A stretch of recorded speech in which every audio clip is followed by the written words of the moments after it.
Star Wars The Rise of Skywalker is now just a little less than 2 weeks away from its official release by Disney, Lucasfilm, J.J. Abrams, George Lucas, that is all set and ready to end the Skywalker saga and the sequel trilogy itself. This is Mike Zero. Make sure to subscribe if you're new to the channel for future content. Now, one thing about Episode 9 a lot of fans are very curious about is exactly how Disney and Lucasfilm are really going to handle this movie, how the fans are going to react to this thing, how it's really going to resonate with the Star Wars community. That really is a big deal. And now that we are just 12 days away, each and every day that passes, time is getting pretty much shorter and shorter until the release of The Rise of Skywalker, and a lot of fans are just very much curious as to exactly how this movie is going to compare to that of The Last Jedi. It really is going to be quite an interesting experience. Now, on top of all of this, we do know that they went through many different changes throughout the months of August, September, and October, and that they really are focusing on specific ideas for this movie that may not very well sit well with a lot of fans around the world. Now, with that being said, what's really unfortunate has all to do with some of the leaks that we've been talking about, and this really is not going to work well with a lot of fans out there, at least I believe, so let's get right into it. Now, specifically, it's explained that in the final cut of the film by Disney and Lucasfilm, there are a total of 4 lightsaber duels between Rey and Kylo Ren on Pasaana, Kijimi, the second Death Star, and more, where it said that Kylo Ren loses to every single lightsaber duel against Rey in the film. And that though Kylo may have the upper hand at times in the movie, every single duel that they have in the film leads to Kylo Ren's defeat. Now, it's explained that in the second act of the movie, it will be established that Rey has the power of the gods. Essentially, Rey has been studying the Journal of the Wills between episodes 8 and 9, and has learned a brand new healing power in the film that will be used on a creature or two, as well as on Kylo Ren. It's explained that Rey is said to kill Kylo Ren at the very end of Act 2 on the second Death Star by stabbing him in the chest and then rushing over to his aid to help revive him by using the power of the Wills, bring him back to life once again, only to leave him for dead by stealing his TIE fighter, where Kylo is left alone, where he begins to see a vision of Han Solo and turns to the light. Now, additionally, it's explained that the screen time of Luke Skywalker on Ahch-To as a Force Ghost when Rey travels there to speak with Luke is said to only be a maximum of 5 minutes, that Rey will interact with Luke at the end of the second act of the film. It's said that Disney and Lucasfilm wanted to add in elements of comedy when having a scene with Luke Skywalker to insert a joke into one of the Luke Skywalker scenes. Additionally, it's noted that one of the other aspects of the film in the first act is that Palpatine's screen time is only 4 minutes and does not show up again until the very end of the film. There is a 4-minute scene between Kylo and Palpatine at the beginning of the movie, before it shifts over to Sidious having a slightly longer scene within the third act of Episode 9. Now, it's explained that one of the scenes in the third act of the movie will involve space horses fighting the Sith troopers with ease, that the Sith troopers tend to miss their shot many times during the sequence, where the horses come off as being more powerful than the troopers with blasters on top of a lifting Star Destroyer over Exegol.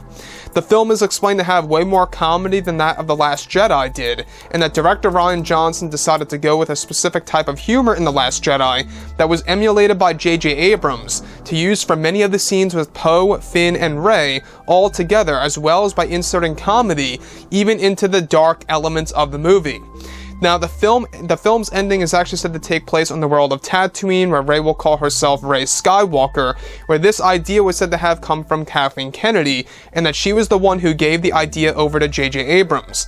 The scenes in the second act that are said to be quite controversial are also said to explore the fact that Rey learns faster than both Anakin and Luke, where Disney wanted to visit the idea that Rey is a character that learns faster than Anakin or Luke in the movie, and that this also plays into how she has been reading the Journal of the Wills, who are godlike beings, and even her mind is the power of the gods. Ben Solo and his death is left ambiguous, where there is no Force Ghost or no Force Ghost voice. So let's go over a couple of parts about this. Now, the thing about Episode 9 here is you can already tell that Disney and Lucasfilm are making bad decisions with this movie. Like I've always said before in the past, Disney doesn't truly understand Star Wars for what it really is. It seems like that they're really trying to make this movie very much flashy, if you will, or too comedic at certain points, or trying to over-explain specific elements, or making the character simply of Rey way too powerful. You know, the fact that she has the power of the gods in this movie, I think is a little overboard. In fact, I think it's more than a little overboard. I think it's way overboard. The fact that Luke, of all people, you know, had the Journal of the Wills for years during his time on Ahch-To, sitting in the tree library, the fact that they actually wrote it into the film that Luke never read the books, and the fact that he never gained the actual power of the gods, in the fact that it goes over to Rey in Episode 9 is what bothers me. Now, this actually seems like poor writing by J.J. Abrams, because the fact that they're giving all this power over to Rey just because to make her a powerful character in Episode 9, it's coming off like that. It's not coming off as, you know, something genuine where, you know, they want to write it in for the character itself. They could have easily done this with Luke Skywalker without a doubt. Now, the other thing that I have a problem with is that in this movie there are a total of 4 lightsaber duels between Rey and Kylo Ren. Kylo Ren is actually said to lose to every single lightsaber battle in Episode 9.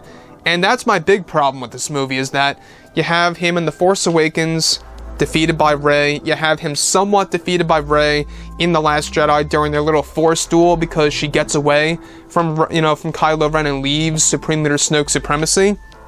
So that was also almost like a defeat in and on itself. And then, of all things, you know, you also have Kylo Ren losing to Rey 4 times in this movie.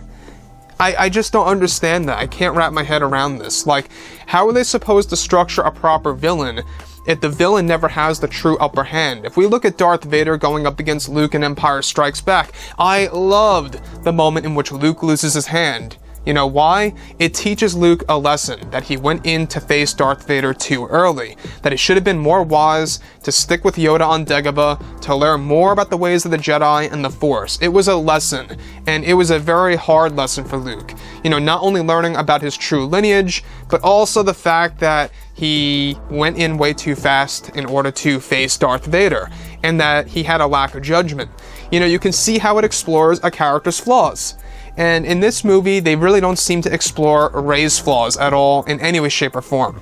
So that's my other problem with this, is that Kylo Ren is said to lose to every single lightsaber duel in The Rise of Skywalker.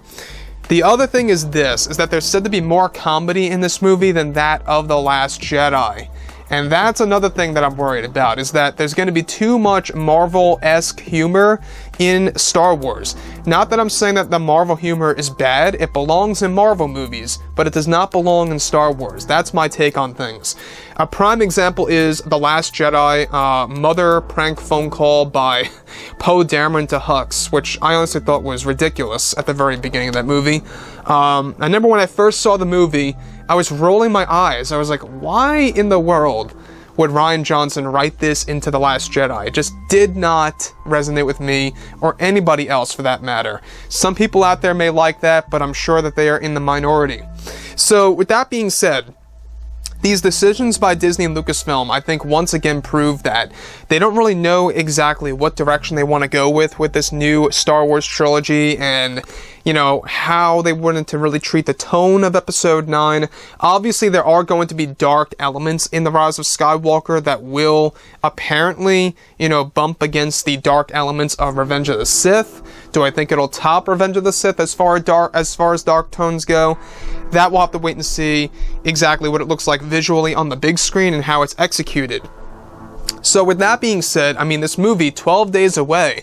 We got the premiere over in Japan on the 11th. We got the other premiere on the 16th over in Los Angeles. We're going to be getting new reactions about this movie, what people think about it, you know, their general thoughts about the film without giving anything away, because obviously they're going to have an embargo. They can't write up a review until days later, closer to the release. So, this movie, it seems like it has to be either an improvement of The Last Jedi, or from what it really sounds like, it could very well be on the same level of The Last Jedi if things just keep getting worse as things go along. So anyways, guys, drop a comment below. Let me know what you think about all of this in the comments, and if you guys did enjoy the content for today, do make sure to drop a thumbs up on this video to support the channel. I thank you all so very much for the kind support, and I'll catch you guys next time.